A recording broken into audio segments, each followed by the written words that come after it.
everyone, welcome back to my channel, Inain Forensic Classroom.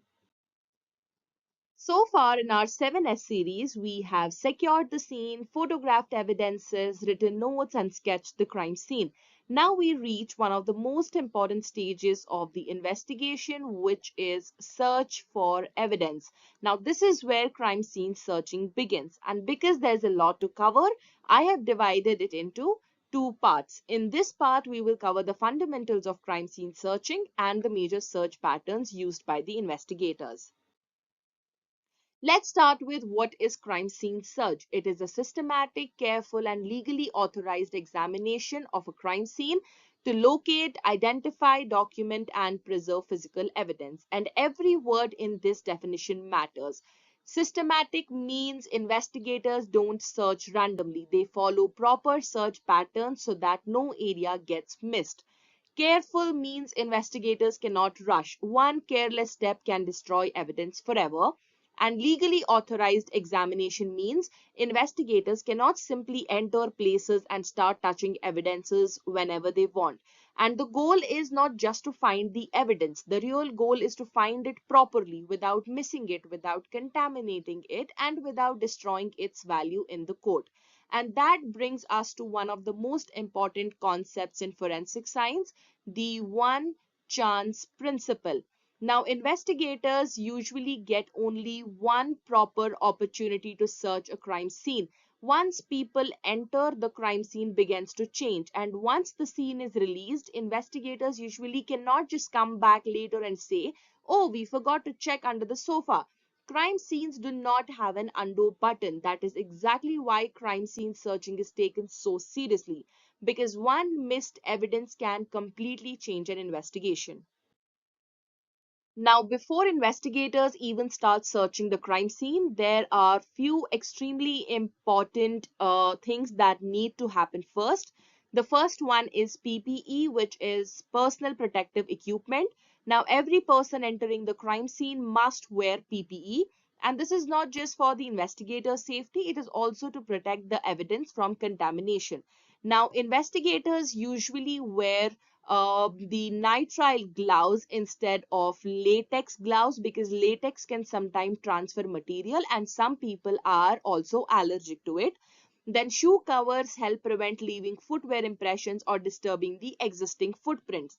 At major crime scenes, investigators may also wear Tyvek suits to prevent fibers from their own clothing from contaminating the area. Face masks are also important because even talking, breathing, or coughing can release saliva droplets containing DNA onto the evidence. So basically, before investigators protect the evidence, they first make sure they are not becoming part of the evidence themselves. And that is why at major crime scenes, PPE is completely non-negotiable. Then the second step is brief the team. Now the entire team is briefed before entering the scene. The lead investigator explains what type of crime scene they are dealing with, what kind of evidence they may expect, and which search method will be used. Because the crime scene is not the place where investigators should be standing around confused trying to figure things out. Everyone should already know their roles before they walk in. Now, crime scene searching only works properly when the entire team works in an organized and systematic way. The third step is establish entry and exit path before the search begins. And everyone entering or leaving the crime scene uses the same path because random movement inside the crime scene can destroy important details. The fourth step is initial walkthrough. Now, during the initial walkthrough, investigators do not start collecting evidence immediately. They first carefully observe the overall scene, and this walkthrough helps investigators decide how the search should be conducted. Now there are six major search patterns that you need to know. Each one works differently and each one is useful for different types of crime scenes. So let's go through them one by one. The first one is strip or lane method, which is probably the most commonly used search methods in forensic investigation. Now, in this method, investigators walk in straight parallel lines across the crime scene. The reason this method is so popular is because it's simple, organized, and easy to follow. It works well for rooms, open fields, and even larger areas, but it has a limitation. If the lanes are too wide or an investigator isn't paying close attention, evidences can be missed between the lanes. Then the second method is the grid method. Now imagine taking the strip method and simply doing it twice. Now investigators, what they do is they first search the entire scene using the parallel lines. Then once that search is complete, they go back and they search the same area again from a different angle. Now as a result, the crime scene gets searched twice, which creates a grid-like pattern. And that's exactly why this method is so effective.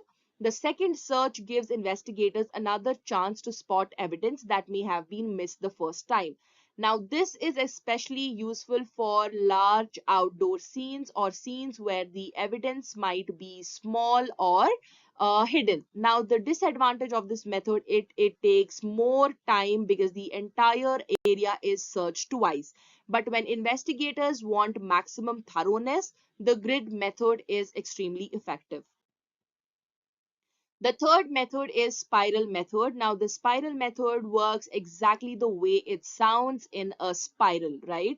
Now investigators either start from the outer edge and they move inward to the center, or they start from the center and they move outwards towards the perimeter. So there are basically two types, which is inward spiral and outward spiral.